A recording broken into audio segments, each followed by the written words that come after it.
Kung saang sulok ng mundo ka man nanonood ngayon sa videong ito, bali nasa Mindamura Bayog Falls Adventure Part 2 na tayo ngayon.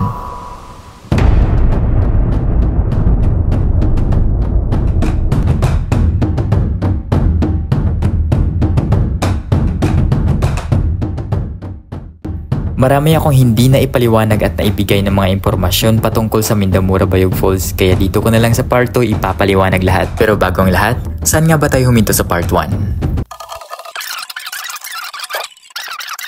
At kung napanood nyo yung Part 1, hanggang dito lang pala banda yung Part 1 na ginawa ko. Ito ang tinatawag na view deck, kung saan makikita natin dito ang view ng Mindamura Bayog Falls, o mas kilala din siyang Limonsudan Falls. Dito din ginagawa ni Dato yung tinatawag na ritual. Isang ritual na ginagawa bago tayo pupunta sa mismong falls, para protektahan at gabayan tayo patungo sa falls. Kaya bawat isa sa atin kailangan maglagay ng barya o kahit anong donasyon dun sa puting tela. So ayun na nga, pagkatapos ng ritual at mag-picture-picture, lumisa na kami sa view deck at nagpatuloy ng maglakbay patungo sa falls. Para nga pala sa hindi nakapanood ng Part 1, bali uulitin ko dito kung saan nga ba matatagpuan ang falls na ito. Ang Mindamura Bayog Falls o mas kilala din siyang Limonsudan Falls ay matatagpuan at the boundary of Talakag, Bukidnon, and Iligan City in Lanao del Norte. Ang waterfall na ito ay may dalawang layer. Ito ay tinatawag na Tier 1 at saka Tier 2. Bali yung Tier 2 pala yung una nating pupuntahan, yung pinakamababa or bandang baba ng falls. Alam nyo kung makikita nyo sa video na ito, since bago lang naman nagsisimula yung trekking, kaya pa chill-chill muna, patawa-tawa muna dyan. Paano nga ba makapunta dito? Actually, kapag pupunta kayo ng Mindamura Bayog Falls, mas accessible daanan yung Iligan Bukidnon Diversion Road. At mas recommended din mag-travel gamit yung motorcycle, van or SUV, o pwede naman yung pickup truck. Since yung Mindamura Bayog Falls naman ay nasa 52.3 km away from Lumbia in Cagayan de Oro City. Bale approximately nasa mga 1 hour and 20 minutes to 30 minutes. Actually nakadepende sa nasakyan nyo eh. Minsan kasi may stopover pa dun sa mga convenience store tulad ng sinasakyan naming van. Dito banda pahirapan na talaga eh. Alam mo tipong madulas at maputik na yung daan. Tapos sa bandang kaliwa may makikita tayong flowing water. Sabi ng tour guide pala namin pwede daw yung mainom tsaka malinis daw. At syempre na-curious ako kung anong lasa kaya tinikman ko na rin. Sa unang tikim ko parang familiar yung lasa kaya uminom ako ulit.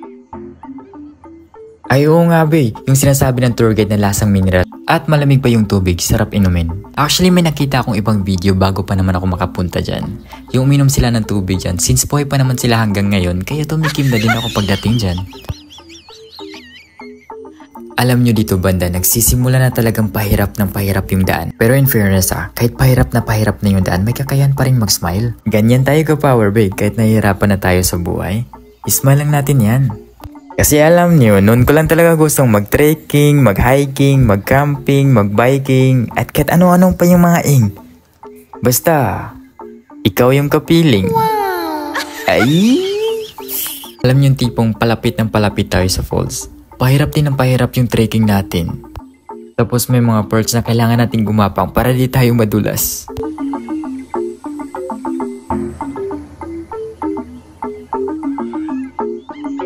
Baka sa mukha ko dito na pagod na ako eh. Tapos ng tuhod ko ang sakit na ilakad. Parang gusto ko na lang magpagulong-gulong dyan pababa. Pero sa totoo lang, may duty pa ako mamaya be. Mga 11 PM, graveyard shift pa yan ha. O tapos nag-trekking sa Mindamura Bayog Falls. Take note, second highest waterfall in the Philippines pa yan ha. Ganyan ako ka-power syempre. Imbes matulog after nito, magpa-front test pa ako mamayang gabi.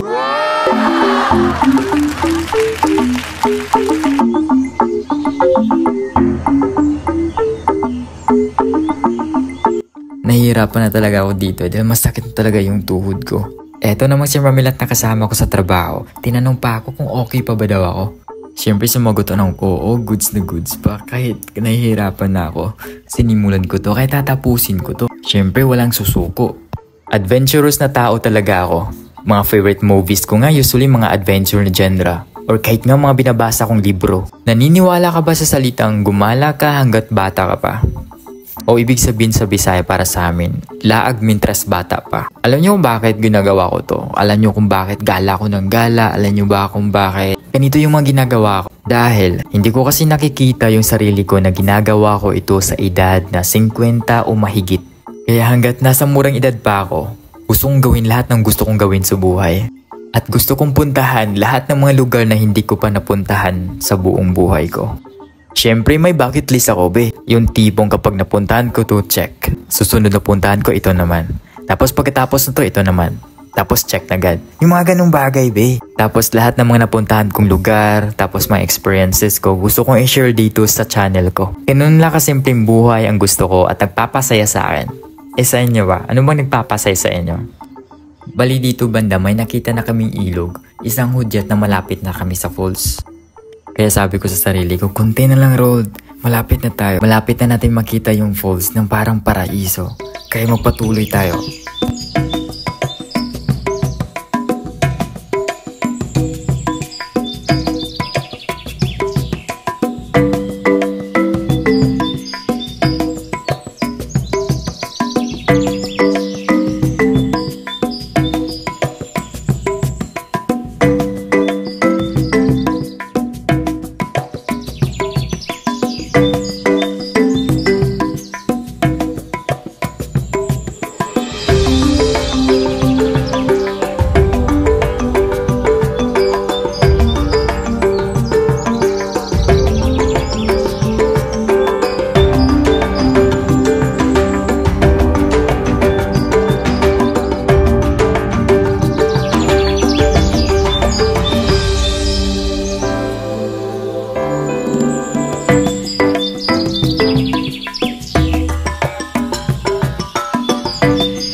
At ayun na nga guys, kunting hakbang na lang, bubungad na sa harapan natin yung falls. Isang falls na parang paraiso kong tingnan. Alam mo yung unang kita ko palang dito, namangha talaga ako sa ganda. Tipong sa lawak at ganda ng lugar na ito, lahat ng pagod ko kanina nawala lahat. Dahil nabighani ako sa malaparaisong lugar na ito. At ito at walang iba ang tinatawag nilang Mindamora Bayog Falls.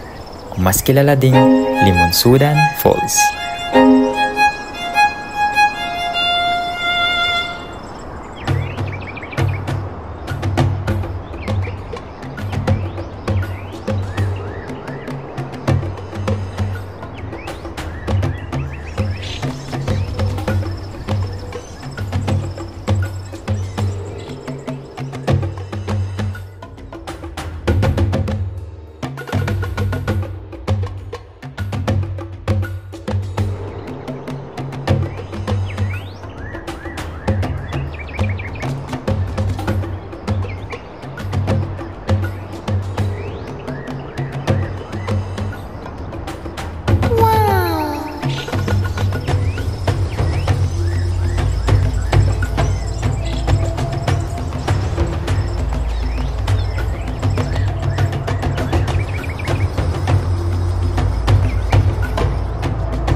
Uwi na.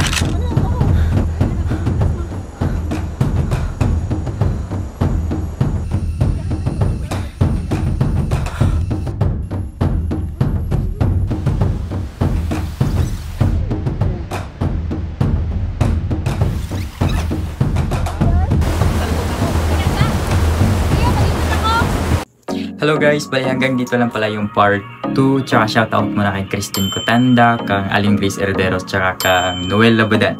Tapos pa shoutout din kay Shishenra Dinorog na kasama ko palagi sa PM shift as a front desk. Tapos kina Ma'am Joy, ka GM, tapos sa kabilang building sa front desk din sa Neuron Pension House sina Jessa, si Jimwell, si Zaira. Tapos sa dalawang supervisor namin si Ma'am Jen tsaka si Sir Daniela. Sir Daniel, sorry Dan. Tapos sa mga bellman namin kang Kuya Lu, kang Kuya Kir, kang Kuya Dodong, kang Kuya RF. Sino pa? Kuya Arnel, kang Kuya Arnel pala. Sino pa? Ay, kang Ronnie, tapos kang Gladys Ramos. Tapos thank you din pala kay Jessa Oliveros na naging camera woman / director. Tapos kang Kuya RF Olagir na naging cameraman ko din. Thank you. Thank you so much ng marami. Tsaka, yun lang. Late na ako. Tapos lahat ng Newdon staff na bumubuo. Tapos lahat ng Newdon staff pa shoutout din. Late na ako guys. Saka may sino pa. Late na ako sa pagod.